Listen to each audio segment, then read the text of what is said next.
Thank you for tuning in. You're listening to the Beyond 50 radio program. I'm your host, Daniel Davis. As many of us approach midlife, we find ourselves probably not achieving all the dreams that we once had in childhood. We find that as we go on that difficult road, as we like to perceive it, that sometimes things just don't work out the way we planned.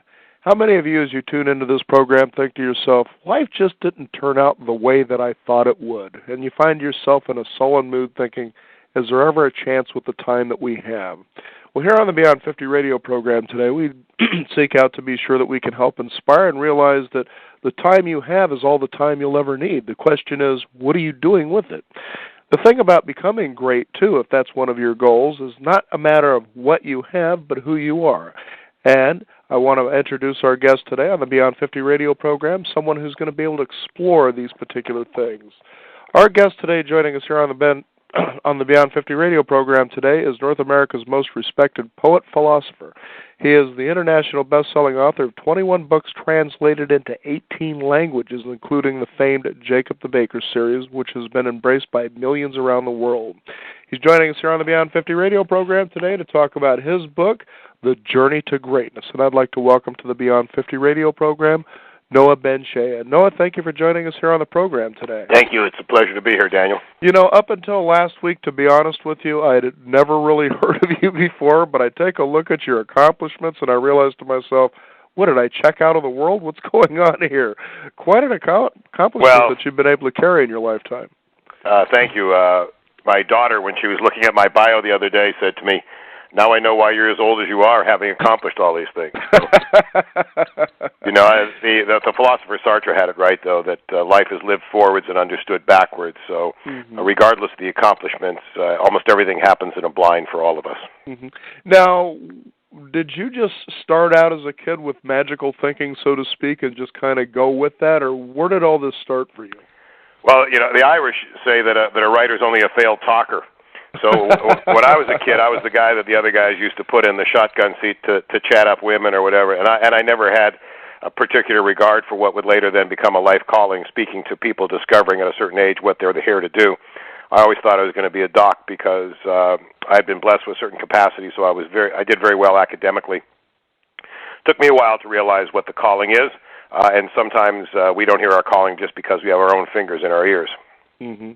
Isn't that the truth? Now, it's interesting that a lot of people, especially as we've been doing this show now for just over 5 years, approaching people with who are approaching midlife and moving into and beyond it, and they realize it's sort of to them a second breath, if you will, but it doesn't really have to be that way for everybody. And the fact is that as we reach out and try to find whether it's going to be a business coach, a personal success coach, whether you attend seminars or you read books that help you improve yourself, a lot of times for people it just doesn't seem to work and get them the transformation that they're looking for. Why do you think that is? Well, because behind the scenes, these are the truths that are playing. You know, if you're looking for wisdom in life, you only have to go in search of your ignorance. If you want to hear the truth, you only have to go in search of your deafness, and if you want to see the truth, you only have to go in search of your blindness. So if I'm willing to keep an eye on my deafness, my blindness, and my ignorance, then I can be made aware at any point, on any vision. The poet Whitman said, "All the world can be seen in a single blade of grass."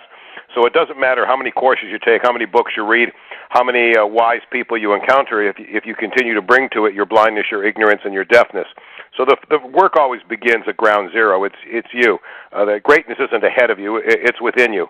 And to delude yourself, I always say to people, they ask me, will my book help? I said, oh, it can help you. And I said, but you're going to have to follow some of the suggestions in there. Otherwise, what I'd suggest to you is if you're cold, I just tell you to burn the book. At least you'll get warm that way. Always keeping it simple, that's for sure. It sort of has almost a Taoist way of looking at the yin and the yang in the whole situation. Well, you know, it's not the philosopher's job to make difficult things simple, but to make simple things difficult, but difficult things simple. And that's my work. I've tried to take a look at a lot of the places where I've gotten caught in life, and hopefully that what it took me until 50 to learn, my kids might learn at 40, and my grandkids might learn at 30. Twain said that good judgment comes from experience, and experience comes from bad judgment. My book, The Journey to Greatness, and my website, noahbenshea.com, are dedicating to be a source of strength to people and helping them get past the places where you get caught in your life over and over and over again. Now, there's an interesting thing that we've talked about many times there, and people usually, they'll drop all sorts of little quips and quotes and everything like that when they're, say, being, I guess, profound, for lack of a better word. But that's the key right there, is you hear one of them is that whatever you resist, persist. And then you hear this, but then you wonder if people sometimes genuinely understand that. And you talk about that in your book, that the more that you don't pay attention to that, the bigger that it gets. Absolutely. The best definition of neurosis or living a neurotic life is when you choose to do something which is negative but familiar over something which is healthy but new. Our neurophysiology tells us that our brain works by wanting to run information down the same paths it ran in the past. But there's no reason to allow the past to kidnap your future. Or my shorthand on it is, if you will, God only gave you two arms. If you're busy hugging the past, you can't embrace the future.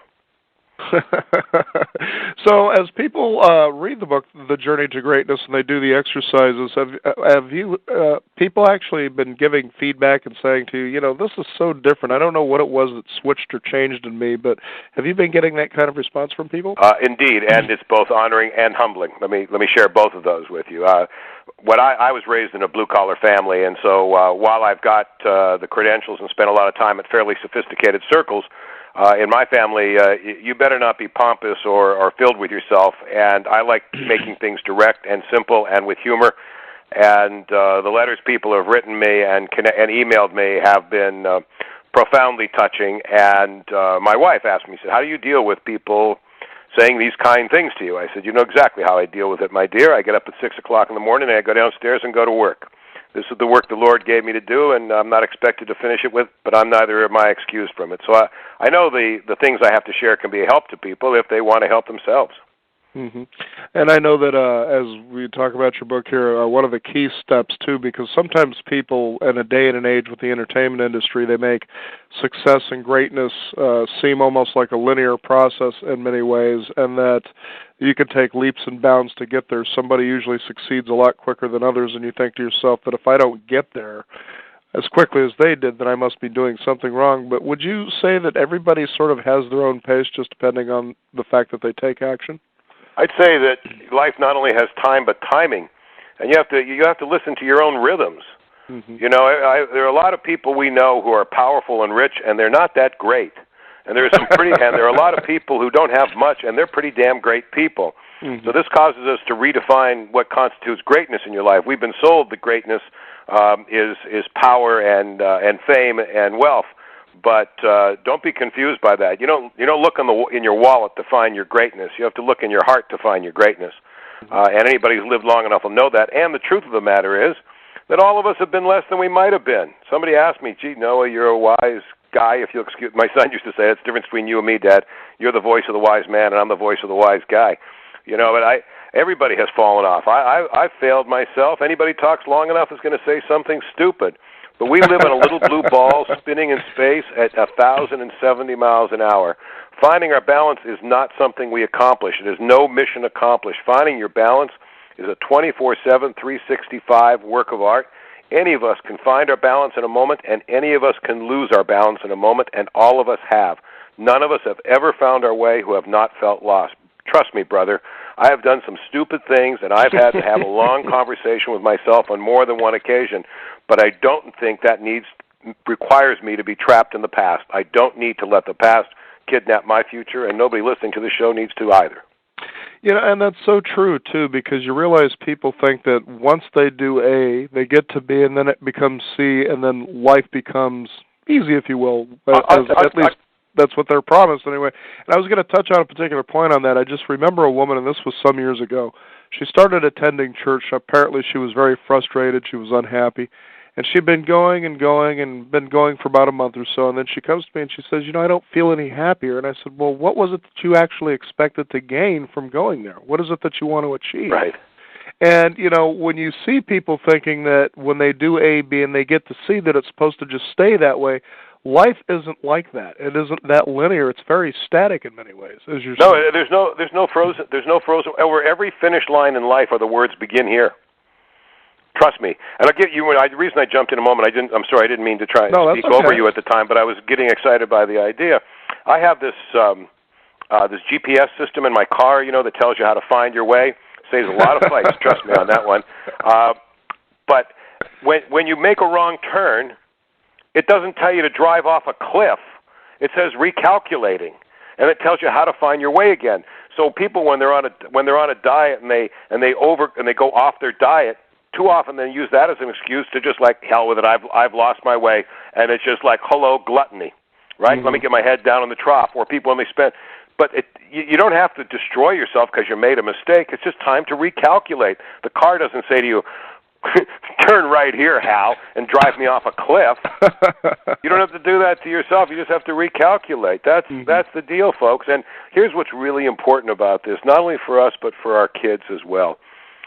If you can witness, because all self-transformation requires self-witnessing. All self-transformation requires self-witnessing.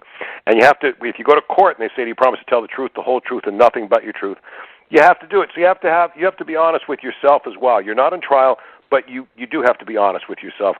So if you witness something where you've made a mistake, that's the time for you to cop to it, be straight with yourself, and then correct.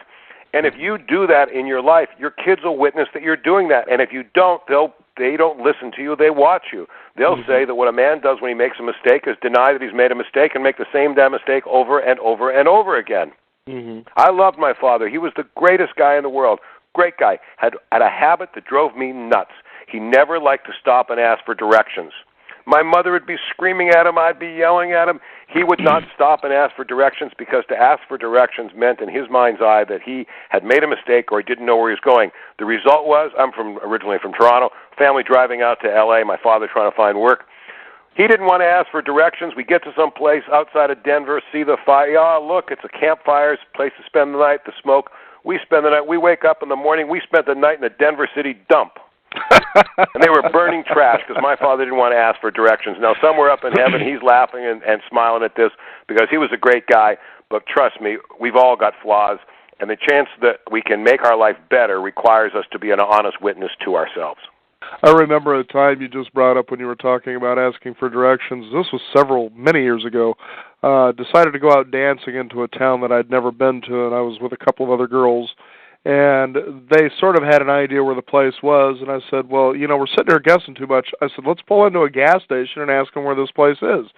And they all just turned and looked astounded. A guy who's actually going to stop and ask directions? I said, I want to get there. How did you beat your back? They wonder you must have had your testosterone in shackles or something. They couldn't do it. May I, if I might, I'd like to invite your listeners, any of them, to come to my website, NoahBenShea.com, N-O-A-H, benShea, BENSHEA.com. Because I know I speak quickly. Even I have to remember the word prophet comes from he who listens, not he who speaks in Greek. Right. So, and on my website, there are a lot of things that are there. They're not all for sale. There's things you can read or see that might be an ally to folks. And my mission statement is to be a source of strength to others. So come and take a look at NoahBenShea.com if you want. And I hope there's some things in here that might be positive to you. I certainly appreciate this conversation, but I know what happens from our conversation. People say, damn, he said this, and they're thinking about that, and we're on to the next thing already. Exactly. Now, I know that you just mentioned something earlier about habits, and when you take a look at the fact that sometimes a habit doesn't serve you, but you end up serving a habit, that's my line. Kind of give more clarity about what that exactly means. Look, habits, there's a line I wrote one time that says, you better like your strengths because you're going to pay for them. So that we have habits, either they serve us or we serve them. Let me give you an example. You've got a habit that you eat too much. You're a habituated personality. You eat too much. In order to lose that habit, you're going to have to start another habit. You have a need for habits, but your need for habits is about eating too much. You have to take that habit and replace it with a habit that says, I like to exercise. And I'm an exercise nut my whole life. If I don't have exercise for a day or so, I'm not such good company. My wife gives me some distance if somehow we've been traveling and I don't get a chance to work out. That's what you have to do. And oftentimes, the same way as if your habit is to pull up to the table, I tell a lot of people, you don't have to do so many push-ups, you just have to do some push-backs. from the table. These are the areas where people get caught a lot of time. If you have a habit of falling in love, that's not a flaw to fall in love, but if you keep doing it over and over again, so what you have to do is have a habit of falling in love once. Don't confuse lust with love. Mm-hmm. So it's just, habits are, our brain yearns to run information down the path that it's run down before. It helps us because it allows us to make decisions very fast, and in some situations we need to make them very fast. But also, our ability to hold off on a decision is a great gift. They say to people, they tell me how great computers are, how fast computers work. A computer works much faster than the human mind. I said, except for this. The computer works on a binary system, a billion pieces of information, all of which say either yes or no. The only thing a computer can't do is it can't say, let me think about that. It will drive itself nuts and it will blow up. It can only give you a yes or no, a this or that. Only the human being has the capacity to say, I want to stop and think about that. Mm-hmm. To pause and not get locked into, I did this, so I'll do this. I'll do this. If you get locked into the same habits, you know what it's like?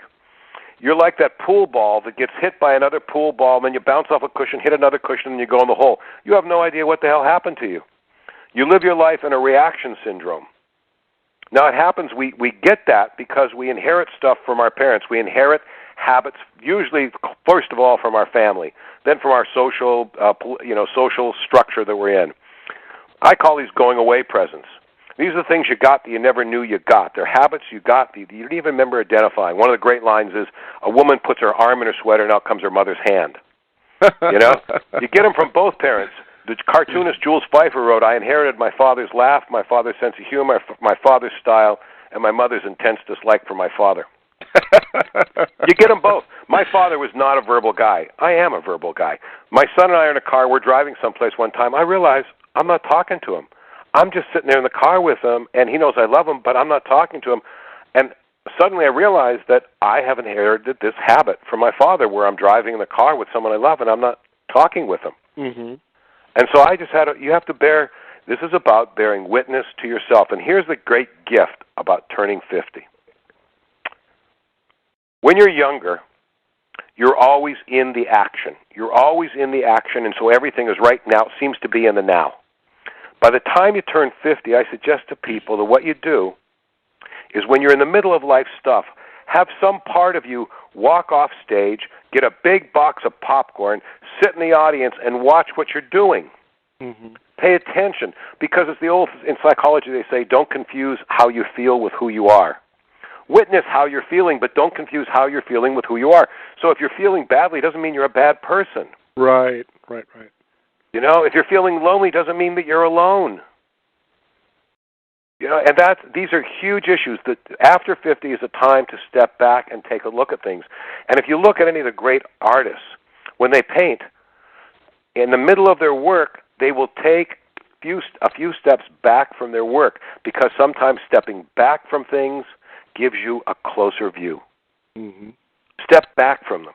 When you're feeling angry, step back from your anger and say, why the hell am I getting caught here? When you're feeling jealous, step back from there and wonder, why am I getting caught here? You know, you don't have to get caught in the same places over and over and over again. That's the definition of insanity. When you do the same thing over and over again and expect a different result. You owe it to yourself to give yourself the right to step back from yourself. Take that time. It's a great gift. It's a great gift. I think what's also important, too, is that when you take a look at, as you were talking about what you were there, is that people a lot of times tend to have what I guess anybody would call blame for why they are where they are. Yeah. And I remember many years ago, and it's funny how this resurfaced, and I find myself in opportunities sort of quoting this teacher that I had in the 5th grade. He was a major, World War II, and he says, any time that you have a problem and you put blame outside of yourself, if you point your finger, 3 fingers are pointing back to you. As a kid, I sort of got that, but as an adult, I realized just how profoundly wise that really was, that for every single finger you point outward, there's 3 pointing back, which means 3 times the responsibility was really from you all alone. And why we're in such a time where people want to blame everybody for, their troubles, the woes, where they're at, but they'll take all the credit for, the good things, or at least the perceptually good things that they've achieved. Yeah, well, there's an old idiom in Yiddish says that no one will steal your trouble, and no one can take your good deeds. You know, I think the truth of the matter is when you come down to it, at least you have to be honest about it. If, the next time you find the knife in your back, you might check for your fingerprints on the blade's handle. We have to take, and again, these are issues that are hugely important because they are the responsibility of people at a certain age, because if you don't, you're going to pass the same trait along to your kids. So if you get caught in the same things because you won't look at it, you're telling kids that's what to do. Let me share something with you that's, for me, was a while back. The folks at Starbucks came to me when they were first putting this program together, and they asked for a thought of mine that they took 18 American intellectuals and artists, and they wanted a thought to put on the Starbucks coffee cup. So this friend of mine, I wasn't sure I wanted to do it. I come from a pretty academic, intellectual background. I asked a friend of mine's wife, and she said, well, what's the thought? It came from, for about 5 years, I wrote a column for a series of New York Times papers, and my daughter was graduating from university, and my son was graduating from high school. I thought about all the notes I always left them. I love cooking. I made them breakfast every morning. I always put notes in their lunch bag and all that stuff. I said, what note would I leave them if I didn't think I was going to come home? What did I think was really... So I wrote this piece called Remember This, My Children, what you want your children to remember when you're not around to remind them. And you can see some of it on my website. But to the point, I said the quote from there is, do not kiss your children so they will kiss you back, but so they will kiss their children and their children's children. And she said, well, how many cups you're on? I said, well, as it turned out, it was one of the most successful ones they had. It was on 30 million Starbucks coffee cups. She said, if that thought, do not kiss your children so they will kiss you back, but so they will kiss their children and their children's children, is on 30 million coffee cups. And if 1 out of every 100 people who get that cup kiss a kid, then 300,000 kids are going to get kissed. And I thought to myself, now that's a good day's work. Not only that, but you also bring up something that I think is extremely valuable that we should pass on to our children, and I know even my own wife is trying to do this. We try to show their children how heart-centered it is to serve others without any conditions that you're going to get anything back except for just the sheer joy and experience of saying, here. And I found that as I moved into that capacity some 10 years ago, just the sheer joy of giving, just saying, here, I want you to have this, is marvelous. But even more so is also to be someone who is extremely gracious and thankful for receiving when somebody gives you a gift back. And you see so much conditional giving and serving, and it's like, you wonder to yourself why people stay in such a superficial mode when they don't see the sheer joy that when you're in it for just the sake of doing it, for the sheer joy of just doing it, that you get to see such tremendous abundance, you won't ever have to be in a poverty mindset ever. Daniel, you're right on target. Right on target. I remind people that only an open hand can receive. You're just so... The reality of it is that we live in a society where most of us transact in the reciprocal trade agreements. I give you this, you give me this. Right. This is the deal that passes. You go to the butcher, you give him $10. He gives you half a hamburger. You get something, you give something. These transaction relationships are even in marriages between husbands and wives. There are expectations. I give you this, you give me this. There are 2 places in particular where that's not true: teaching and parenting. In teaching and parenting, what you get when you give is the opportunity to give. Just what you put your finger on it, the sheer giving, because the giving is a gift in itself.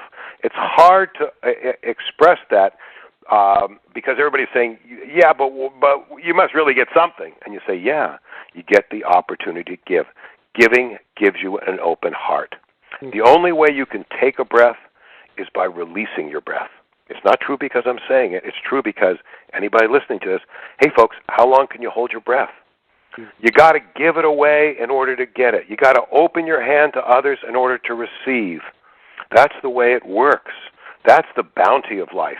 It isn't always about how far you can get your head down in the trough. That's the misunderstanding of things. It's a very important premise, and people say, "Well, that's so simplistic." Saying, "Well, if it's so simplistic, why not try it?"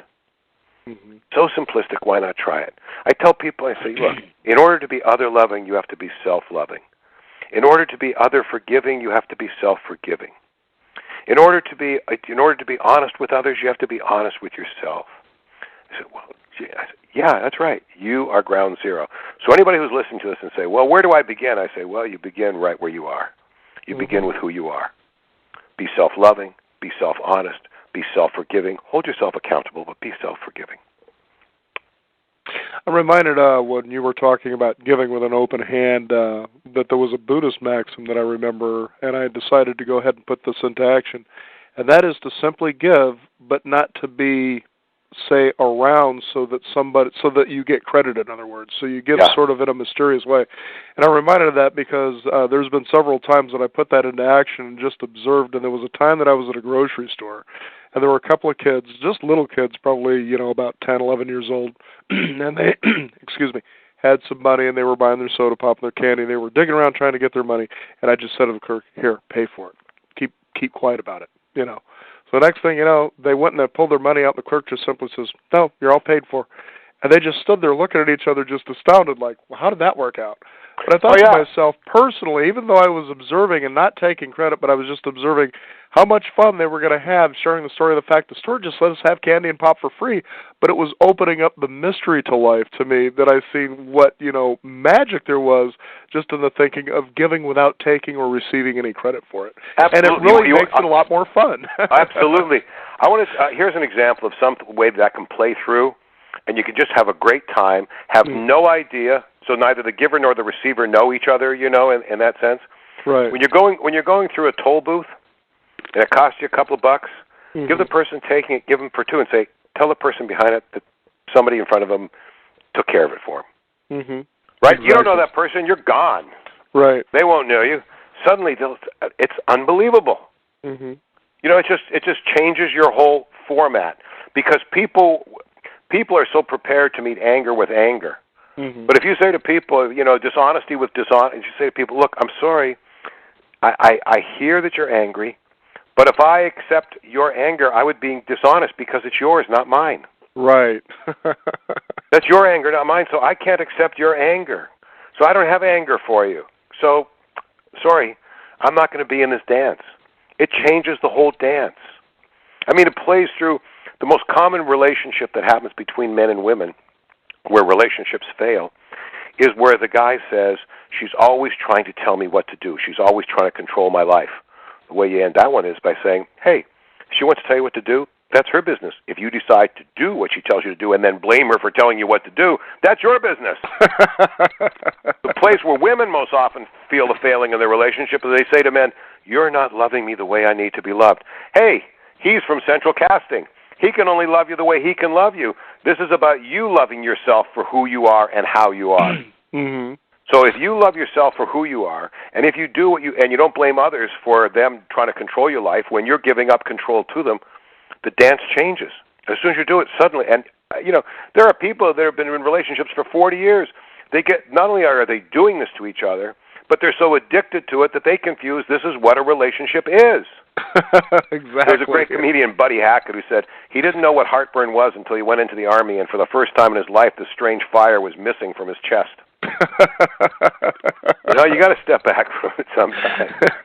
Well, see, and that's the key, especially in the element of this conversation that we're having here, is that you remember what it was like to be a kid. At least we hope most kids do, of what it was just to go outside and just play, just to have fun. And then for some reason, as you get older and you start taking life a little more seriously, you're working on the job and you're finding you're not maybe meeting all your obligations, life starts to not be so fun, and then you force yourself to have fun, and that kind of fun isn't any fun at all. But you talk about, in fact, you have a whole chapter about having fun, and I remember being in workplaces where I'm trying to play and have fun, and there's a time for playing, there's a time for not, and I'm like, but I am getting the work done. Isn't that what's really the issue here, is just getting the work done?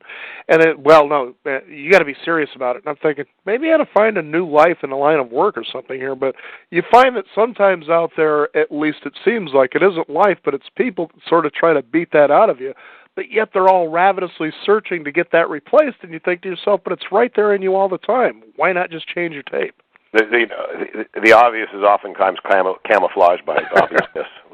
I think if I was to leave your listeners with a thought, it would be this.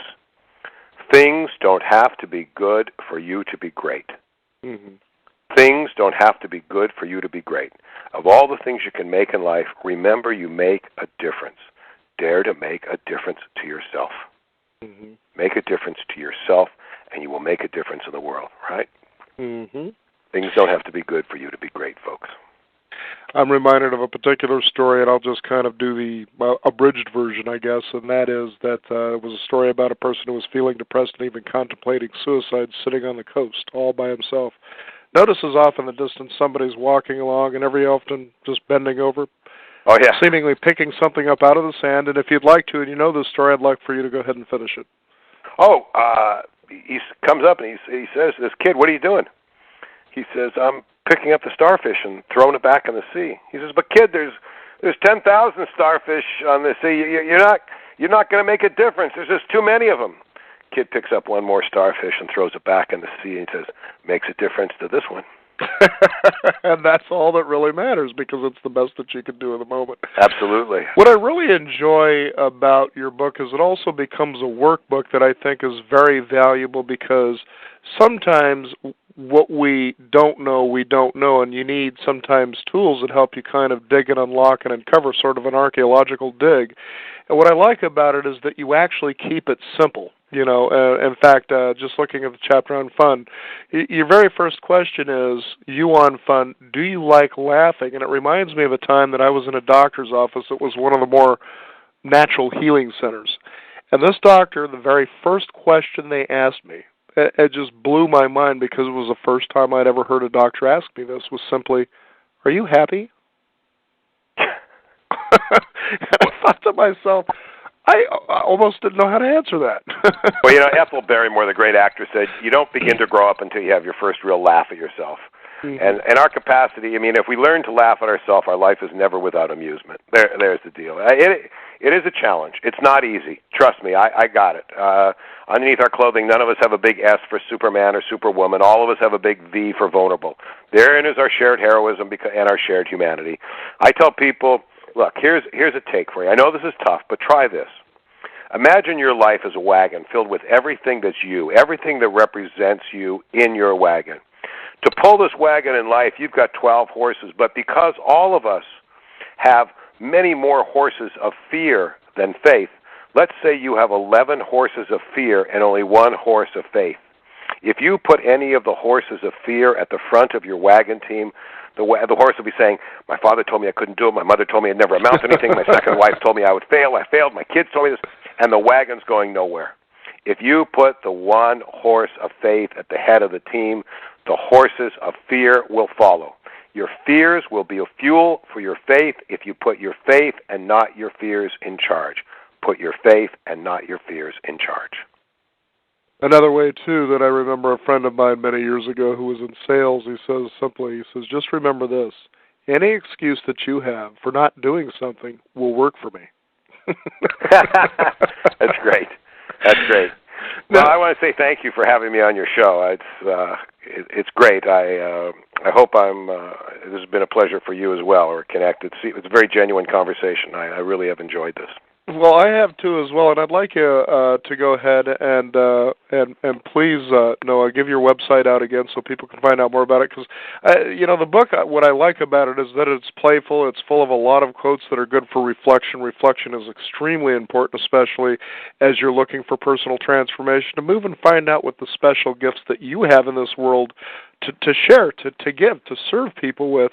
And you'll find that, as you were talking about laughing at yourself, I was reminded that when I cook in the kitchen at night, it's inevitable that I'm going to do something silly, almost stupid, if you will. I might spill something, whatever.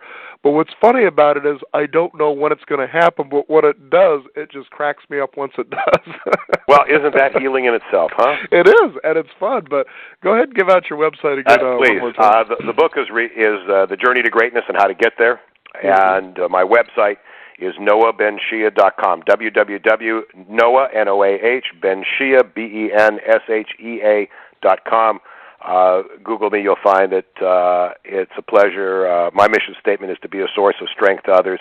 I'm far enough down the road that if I can be an ally, I'd be honored. I'll share this with you. My mother, who passed away recently when she died at 87. When she was 85, I told her, I said, "You're going to be 89.